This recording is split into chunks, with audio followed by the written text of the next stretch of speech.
நான் நிறைய குங்குமம் வச்சு நீங்கள் பார்த்துருப்பீங்க. இது ரொம்பவே ஸ்பெஷல். ஏன் அப்படின்னா, ஈரோடுக்கு நான் லாஸ்ட் டைம் போனப்போ ஒரு ஐயா வந்திருந்தார். அந்த ஐயா வந்துட்டு இந்த குங்குமம் வந்துட்டு ரொம்ப ரொம்ப ஸ்பெஷல், நீங்கள் கண்டிப்பாக யூஸ் பண்ணணும் அப்படின்னு சொல்லிட்டு கொடுத்துட்டு போனார். செம்ம ஸ்மெல்லு, அதாவது ஃப்ரேக்ரன்ஸ் ஆட் பண்ணியிருக்காங்கன்னு நான் சொல்லலை. நான் நார்மலாக மீனாட்சி அம்மன் குங்குமம் தான் வைப்பேன், அதுவே நல்ல கலர் இருக்கும். இது செம்ம கலர் பார்த்தீங்கன்னா உங்களுக்கே தெரியும். ஓப்பன் பண்ணி ஸ்மெல் வருதா? உனக்கு வருதா இல்லையா? வரலையா? எனக்கு வருது, ஆக்சுவலாக வருது, வருண்டா.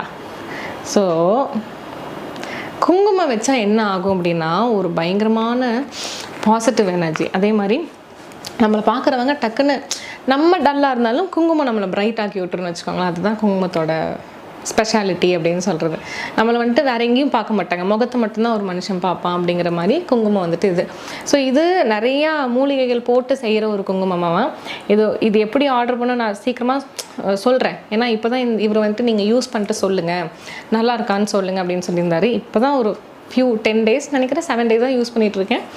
I am really liking it. ஒரு வேளை இஃப் வி ஆர் இதை நாங்கள் மேனுஃபேக்சர் பண்ணுற மாதிரி இருந்தது